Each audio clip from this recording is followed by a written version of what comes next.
सबको लगता है।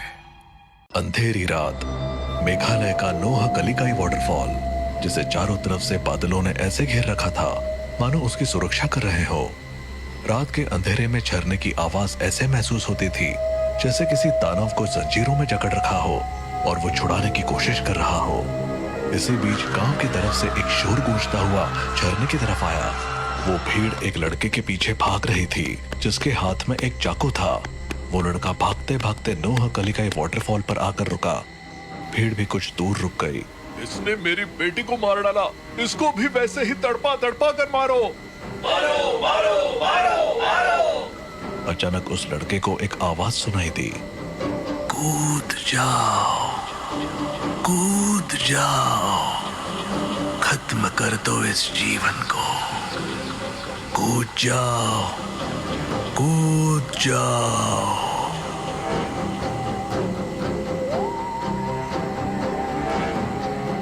वो भूतिया झरना है, हम वहाँ नहीं आएंगे। इधर आजा चुपचाप।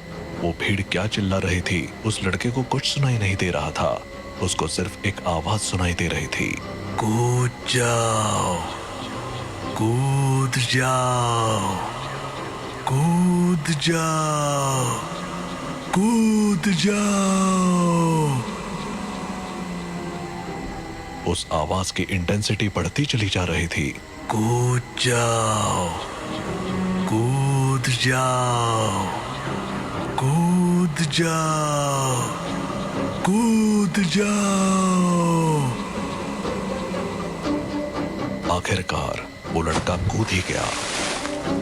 हे भगवान, ये तो कूद गया। आज तक यहाँ कोई मरा नहीं था, आज ये मर गया। चलो वापस चलो, आज के बाद कभी कोई यहाँ लौटकर नहीं आएगा। वो सारी भीड़ अपने अपने घर को लौट गई। इस घटना के कुछ साल बाद मेघालय से लगभग 2000 किलोमीटर दूर दिल्ली में राजेश नाम का लड़का अपने माँ बाप को सोलो ट्रिप पर मेघालय जाने के लिए मना रहा था। सोलो ट्रिप मतलब अकेले जाएगा? तुझे हो क्या गया है राजेश? अरे माँ, सोलो ट्रिप का मतलब ये नहीं कि मैं सच में अकेला हूँ। आजकल ग्रुप ट्रिप होती है, ट्रैवल एजेंसी सब अरेंज करती है। तू हमें बेवकूफ समझता है क्या? पापा, मैं बच्चा नहीं हूँ और हम ग्रुप में जाएंगे जिसमें अजनबी लोग होंगे पर सबकी डेस्टिनेशन सेम होगी। फिर भी अजनबी लोगों के साथ कैसे भरोसा कर सकते हैं? माँ, हर कोई ट्रिप पर एंजॉय करने के लिए ही आता है। प्लीज मुझे रोकिए मत, मुझे जिंदगी में कुछ नया एक्सप्लोर करना है। काफी देर तक बहस के बाद राजेश ने अपनी माँ को गले लगाकर मना लिया। पिता थोड़े अनमने तो थे लेकिन उन्होंने भी अनुमति दे दी। ठीक है, लेकिन कोई गड़बड़ हुई तो सीधे घर वापस आना, समझे? जी पापा, बिल्कुल। अगले दिन राजेश ने अपना सफर शुरू किया। दिल्ली से मेघालय तक का सफर लंबा था। ट्रेन में सफर के दौरान उसने अपने ग्रुप के लोगों से मुलाकात की। मनदीप, इरफान, सलीना, ज्योति और राहुल। ट्रेन का सफर खत्म होने के बाद उन्होंने बस से अपनी मंजिल की तरफ बढ़ना शुरू किया। ये पहाड़ और हरियाली देखकर तो मन ही शांत हो गया। Seriously, it's amazing. बस अब एक पतली सी सड़क पर चल रही थी।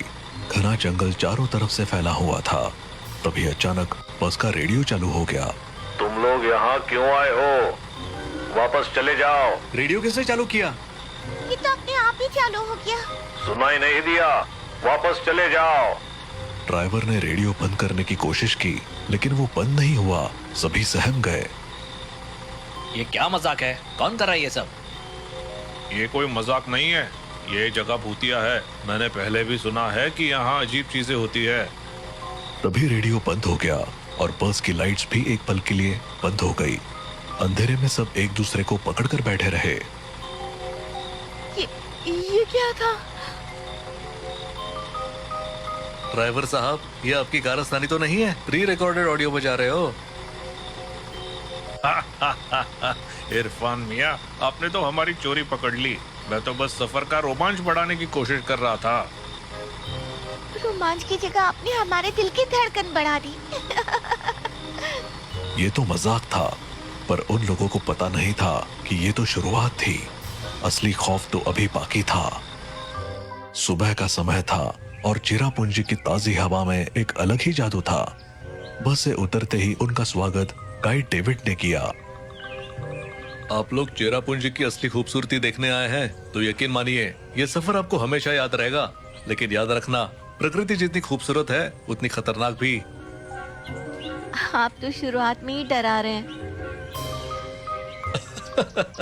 डरना मत, मैं साथ हूँ, चलिए चले। डेविड उन्हें एक एक जगह लेकर गया। हरियाली, अनगिनत झरने और लगातार गिरती बारिश ने उन सबको मंत्रमुग्ध कर दिया। बादलों के पीछे चलते हुए उन्हें ऐसा लग रहा था जैसे वो किसी जादुई दुनिया में आ गए हों। ये जगह तो सपनों जैसी है, मैं यही रहना चाहती हूँ। यहाँ सिर्फ घूमने में मजा है, रहना मुश्किल है। हमेशा बारिश जो होती है। जो भी हो, ये सफर जिंदगी भर याद रहेगा। घूमने के बाद वो एक छोटी सी ढाबेनुमा जगह पर बैठे। खाने पीने के बीच बातचीत शुरू हो गई और डेविड ने उन्हें नोह कलिकाय वाटरफॉल के बारे में बताया। आप लोग नोहक लेकाई वाटरफॉल के बारे में जानते हैं? बस इतना पता है कि ये एशिया का सबसे ऊंचा झरना है।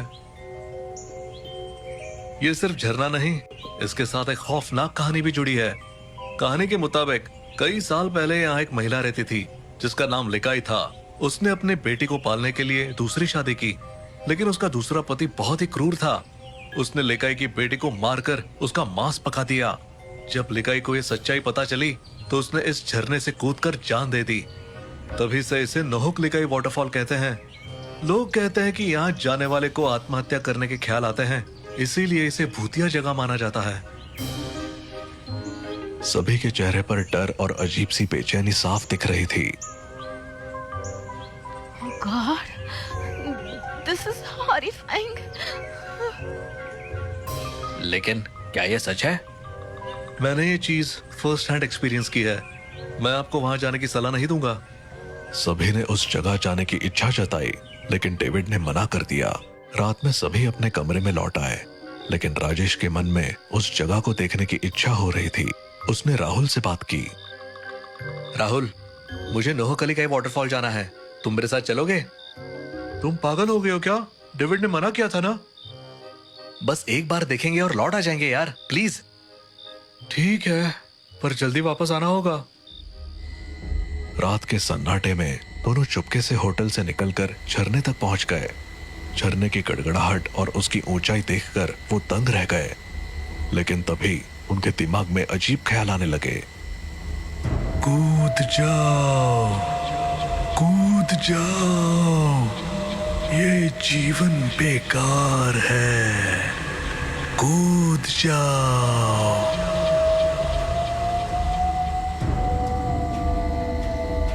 राजेश, ये आवाज सुन रहे हो ना?